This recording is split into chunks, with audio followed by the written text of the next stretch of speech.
ازيكم يا حبايبي؟ عاملين ايه؟ وحشتوني. تعالوا نشوف هنعمل مع بعض ايه النهارده. انا هعمل النهارده ان شاء الله مخلل اللفت والكرنبيط مع بعض. لفت وكرنبيط مع بعض، ايوه والله لفت وكرنبيط مع بعض، والاتنين هيطلعوا طعمهم تحفه، بنفس طعم وجمال المحلات اللي احنا بناكله من بره. بل بالعكس، ده انضف كمان من محلات، ولا مواد حافظه ولا بنجر ولا اي حاجه من دي. تعالوا نشوف هنعمله ازاي. انا هنا جبت اللفت وغسلته ونضفته وايه قطعته بالمنظر ده. تمام. هنبتدي بقى نشوف هنحط عليه ايه عشان يطلع لونه روز من غير بنجر خالص. تمام. انا هنا معايا نص كوباية ملح، برشها كده فوقه. خلاص. وكمان نص كوباية خل. نص كوباية خل، ايوه نص كوباية خل. الخل هيحافظ عليه، وما تخافوش ولا هيهريه ولا هيعمل فيه حاجة. بل بالعكس، الخل ده هو سر اللون اللي هيطلع معانا، ان هو يعني يدي لللفت اللون الروز بتاعه. تمام. وفي نفس الوقت بتاكلي حاجة نظيفة، وحاجة انت ضامنة انت عاملاها ازاي. والله العظيم احنا لو نعرف المخلل ده اللي بره بيتاكل يعني بيتعمل ازاي، والله احنا ما هناكله.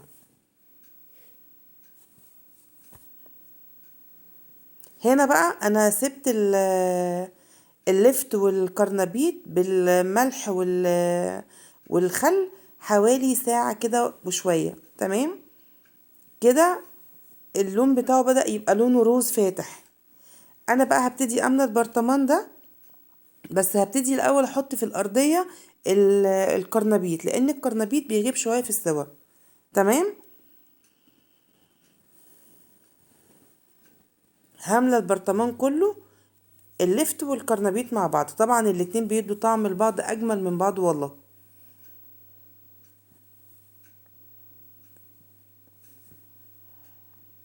هنا هخلصه هملاه للاخر. انتوا لو تلاحظوا والله لون اللفت بدأ يتغير اصلا.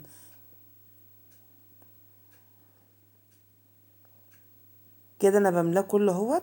تمام. طبعا انا هزود ملح تاني، مش نص كوباية الملح دي هي اللي انا هحتاجها بس. انا هزود ملح تاني. هو عامة خد معايا البرطمان ده، خد معايا كيس ملح. ماشي. الملح بقى طبعا في ناس ما بتحبش، بيبقى ممكن تعبانين او حاجة، مش حابين ان هم ياكلوا حاجة حادقة زيادة عن اللزوم، فممكن تقللي الملح بقى انت حسب رغبتك. الملح ده ذوق في الاكل.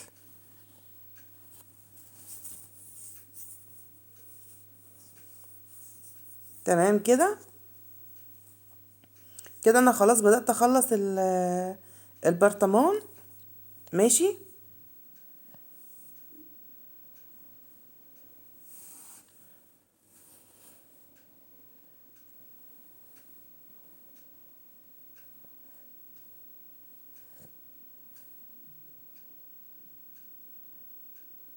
كده خلصناه بقى بالشكل ده. شفتوا المية لونها روز فاتح خالص. هنا بقى هبتدي ازود كمية المية اللي باقية، بس بعد ما ملحها.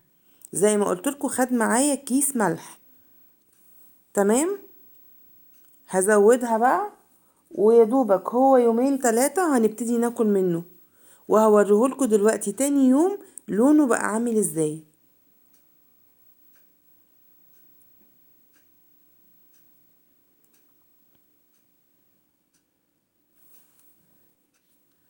هي الكمية اللي انا عملتها طلعت البرطمان الكبير ده والبرطمان الصغير ده، والاتنين دول هما اللي خدوا كيس الملح كله كامل. كده خلاص. ده شكل البرطمان ولونه، وده اللون اللفت والله العظيم تاني يوم. يا رب يكون الفيديو عجبكم، وتشجعوني وتعملوا لايك وسبسكرايب.